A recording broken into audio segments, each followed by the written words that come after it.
सामने आ रही है। ये एक्चुअल मैं फैक्ट्स बता रहा हूं आपको, नॉट ओनली इन राजस्थान या जयपुर, पूरे कंट्री में बहुत सारी जगह पे ये हालात सुधर सकते। मैं नहीं कह रहा कि बिल्कुल यही हालात रहेंगे और भगवान करे सुधरने भी चाहिए, क्योंकि हालात नहीं सुधरेंगे तो बहुत बड़ी दिक्कत होगी। लेकिन प्राइवेट एम्प्लॉयर्स जो हैं उनके सामने बड़ा संकट है नोटबंदी का। जोगिंदर जी, इसमें दो बात है। एक तो ये कि जो 9 लाख सरकारी आंकड़े प्रोविडेंट खाते खोलने के आए हैं, तो जब खाते बंद करने के आंकड़े आ जाएंगे तो मुझे लगता है तभी सही अंदाजा हो सकेगा, एक बात, कि कितने लोगों के रोजगार गए। एक दूसरी बात, जो कांग्रेस पूरे देश में माहौल बना रही है कि पूंजीपतियों की सरकार है, ये उनको लोन दे रहे हैं और इंडस्ट्रीज को बंद करने की कवायद, मानसिकता बनाने की कवायद कांग्रेस पार्टी कर रही है कि देश में उद्योग ना लगे, रोजगार खड़े ना हो। इससे भी लेकिन कोई इंडस्ट्री वाले हतप्रभ होने वाले हैं या डिमोरलाइज होने वाले हैं, हतोत्साहित होने वाले, ऐसा नहीं समझते हम।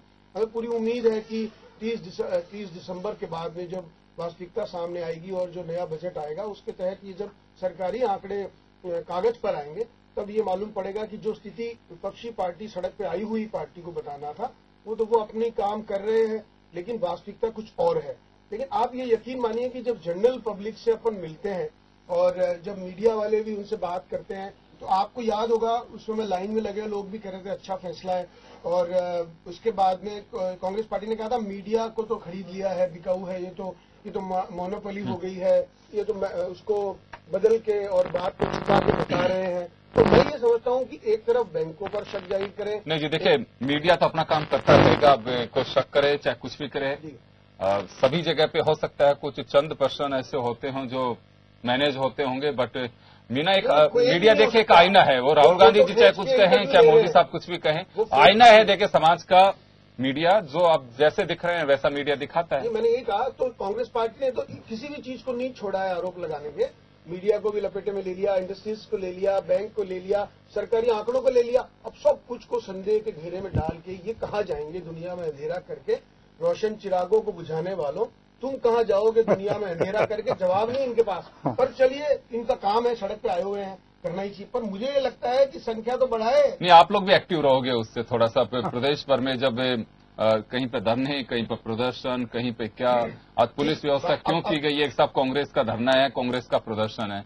उम्मीद यही है, देखिए प्रशासन का काम व्यवस्था करना है, जो रिजर्व फोर्स है उसका इस्तेमाल यही होता है। क्योंकि देखिए ये तो कह सकते हैं कि आरएसी की फोर्स नहीं मिली है। देखिए प्रतिपक्ष, पहले बीजेपी के धरने होते थे तो आरएसी भी आती थी, अब आज आरएसी नहीं आई है, खाली रिजर्व पुलिस ही आई है। तो ये तो लोग भी ये भी कहेंगे कि यार उस समय तो 60 ट्रक लगाते थे, अभी तो 2 ही खड़े हैं। तो ये कोई बात नहीं है, मैं सब बातें जानता हूँ। इसलिए दूसरी बात, जो जनता है उसको जो बात बताई गई है, सुशासन के 3 साल में बात हुई थी, तो ये कहा कि हमने 12,000 करोड़ रुपए की सड़कें बनाई 3 साल में, इन्होंने बनाई 5 साल में 6,000 करोड़ की। और जब ये कहा कि जल के विषय पर हमने खर्चा किया 19,000 करोड़ रुपए का, इन्होंने करा था 7,500 करोड़ का। हमने ये कहा कि जब हमने 1200 मेगावाट बिजली बना दी है सौर ऊर्जा की, इन्होंने बनाई थी 350 मेगावाट। पता नहीं आप कहाँ से आंकड़े पेश करते जा रहे हैं। ये सरकारी आंकड़े बता रहा हूं जो कि प्रतिलिपि में छपे हैं, प्रतिलिपि और सुशासन का जो पत्रक छपा है उसमें से बता रहा हूं। और उसकी प्रेस ब्रीफ भी गई है, माननीय अशोक परनामी जी ने जो प्रेस ब्रीफ ली 3 साल की, उनमें से आंकड़े बोल रहा हूं मैं। तो मैं ये कहना चाहता हूं, दुनिया झूठी है, दुनिया गलत है, मीडिया गलत है, डिपार्टमेंट गलत है, सरकार गलत है, तो यही सही है क्या? मतलब ये कहना चाह रहे हैं आप कांग्रेस सही है क्या? चलिए ओम सैनी साहब, आपसे मैं मुखातिब हूंगा। सवाल ये है कि महंगाई, बेरोजगारी, ये सब तो चले एक इश्यू होगा। दूसरा, एक बीजेपी को क्या लगे कि इसमें कि कहीं पे अगर बाई इलेक्शन हो रहा है या फिर कहीं पे लोकल बॉडीज के चुनाव हो रहे हैं, पिछले दिनों गुजरात में हुए, उसके बाद में मध्य प्रदेश में बाई इलेक्शन भी हुआ, अलग अलग जगह, वेस्ट बंगाल, मध्य प्रदेश, बीजेपी जो गेन कर रही है, क्योंकि हमारे यहाँ पे अंतिम परिणाम चुनाव होता है और उसका जो रिजल्ट आता है उससे माना जाता है कि जनता खुश है नहीं है। अभी जो नोटबंदी के दौरान ये तीसरा मैं चुनाव देख रहा हूं जिसका परिणाम सामने आया है। बेशक बहुत कम सीटों के लिए वहां पे मतदान हुआ और उसका परिणाम सामने आया, बीजेपी उसमें भी गेन कर रही है।